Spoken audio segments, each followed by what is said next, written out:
Hello दोस्तों, welcome to study modern classes. आज हम लोग पढ़ने जा रहे हैं उष्मा का पार्ट 2 भाग को, यानी वो उष्मा के अंतर्गत जितने भी ऑब्जेक्टिव क्वेश्चन बन रहे थे आज उसका पार्ट 2 भाग को। अगर आप लोग पार्ट 1 भाग को नहीं देखे हैं तो हमारे दिए गए वीडियो के डिस्क्रिप्शन से देख सकते हैं या आई बटन से देख सकते हैं। तो चलिए दोस्तों स्टार्ट करते हैं, जिसमें पहला है कि किसी वस्तु के ठंडे होने की दर वस्तु तथा उसके चारों ओर के माध्यम के तापांतर के अनुक्रमानुपाती होता है। यह नियम किसका है?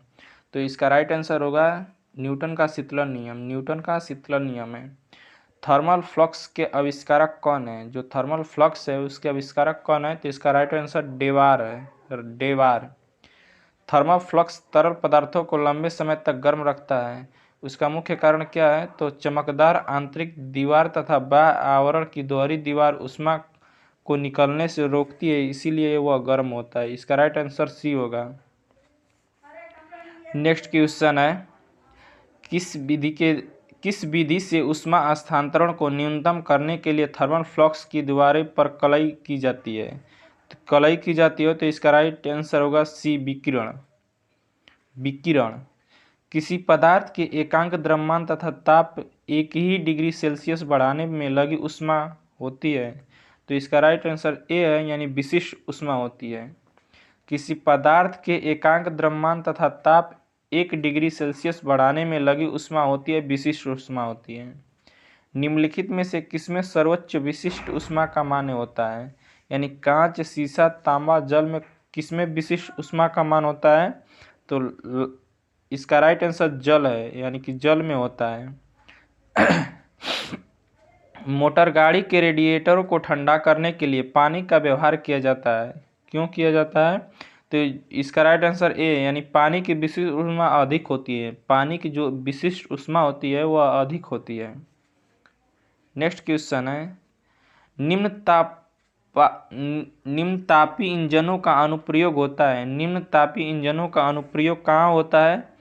तो रॉकेट प्रौद्योगिकी में होता है। राइट आंसर होगा सी, रॉकेट प्रौद्योगिकी में होता है। निम्न तापमापी परीक्षण किस ताप पर किया जाता है? तो इसका राइट आंसर -196 डिग्री सेल्सियस पर किया जाता है। -196 डिग्री सेल्सियस पर किया जाता है। किसी ठोस पदार्थ के बिना द्रव में बदले सीधे वाष्प में बदल जाता है तो वह क्या कहलाता है? तो वह ऊर्ध्वपातन कहलाता है। कोई ठोस पदार्थ बिना द्रव में बदले सीधे वाष्प में परिवर्तित हो जाता है, वह ऊर्ध्वपातन कहलाता है। जिस ताप पर कोई ठोस पदार्थ ऊष्मा पाकर द्रव में परिणत होता है वह क्या कहलाता है? तो वह गलनांक कहलाता है। गलनांक कहलाता है। नेक्स्ट क्वेश्चन है, जिस ताप पर कोई द्रव ऊष्मा पाकर वाष्प में बदल जाता है वह क्या कहलाता है? तो वह क्वथनांक कहलाता है। इसका राइट आंसर सी होगा। जिस ताप पर कोई द्रव ऊष्मा पाकर वाष्प में बदल जाता है क्वथनांक कहलाता है। नेक्स्ट क्वेश्चन है, शुद्ध पदार्थ में कोई अन्य पदार्थ मिला देने पर उसके गलनांक पर क्या प्रभाव पड़ता है? तो उसका गलनांक जो होगा घट जाएगा। इसका राइट आंसर बी होगा, घट जाएगा।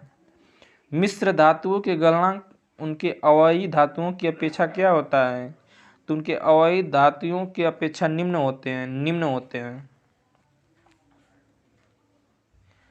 द्रव से वाष्प में पदार्थ के अवस्था परिवर्तन को क्या कहते हैं?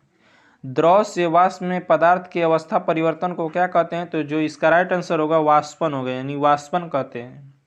ठोस से द्रव में पदार्थ के अवस्था में परिवर्तन को क्या कहते हैं? तो वह गलन कहते हैं। राइट आंसर ए है, गलन।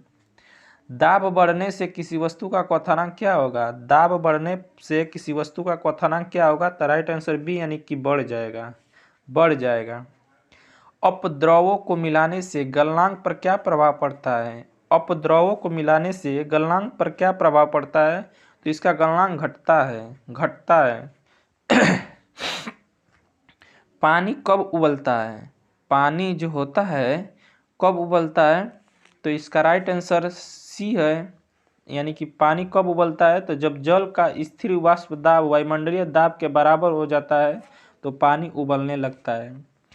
पानी का त्रिगुणक बिंदु होता है, यानी कि पानी का त्रिगुणक बिंदु का मान कितना होता है? तो 273.16 केल्विन होता है। 273 डिग्री 1.6 केल्विन होता है। किसी द्रव का वाष्पीकरण होने से उसका तापमान क्या होगा? किसी द्रव का वाष्पीकरण होने से उसका तापमान क्या होगा? तो जो राइट आंसर होगा बी, यानी घटेगा, घटेगा। वह ताप जिस पर बर्फ पानी और वाष्प में संतुलन में रहता है क्या कहलाता है? तो वह क्वथनांक कहलाता है, क्वथनांक कहलाता है। नेक्स्ट है, चावल को पकाने में कहाँ अधिक समय लगता है? चावल को पकाने में कहाँ अधिक समय लगता है?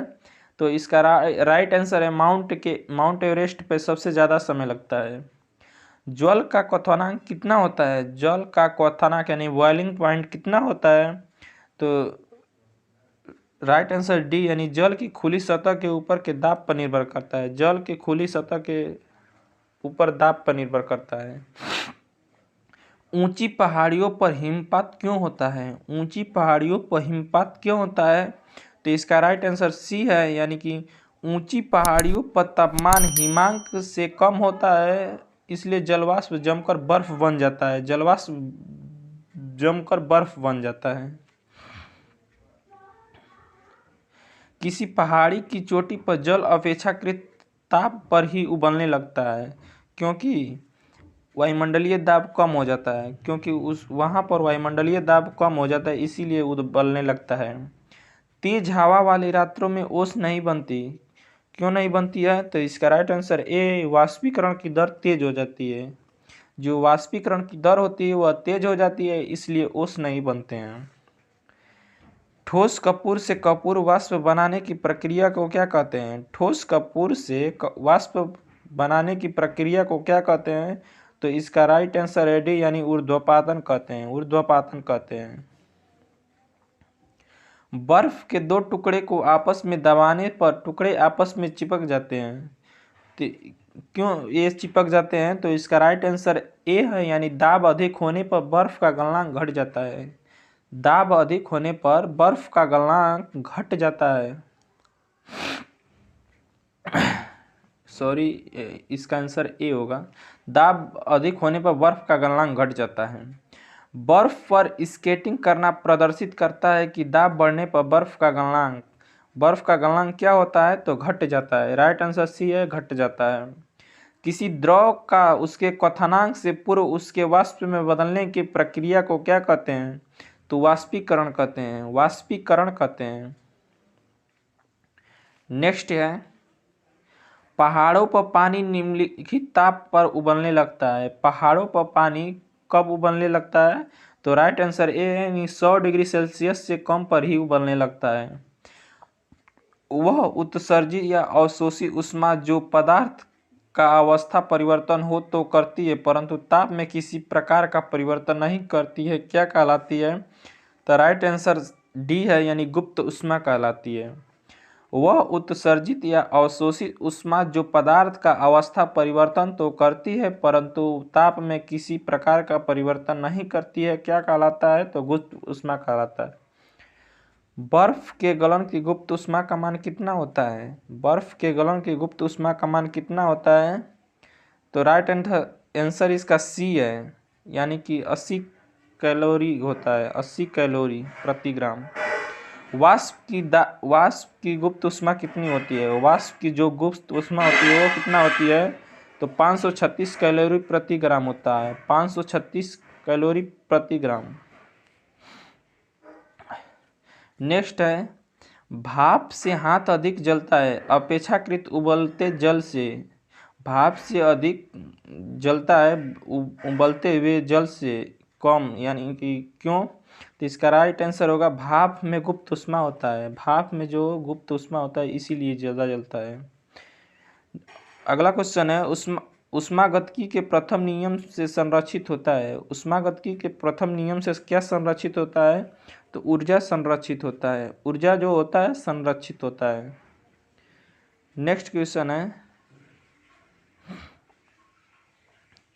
आंतरिक ऊर्जा की संकल्पना ऊष्मागतिकी के किस नियम से मिलता है? आंतरिक गति की संकल्पना ऊष्मागतिकी के किस नियम से मिलता है?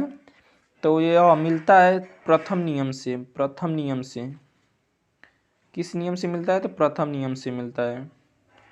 नेक्स्ट क्वेश्चन है, रुद्रोंश परिवर्तन कब होता है? रुद्रोंश जो परिवर्तन होता है वह कब होता है? तो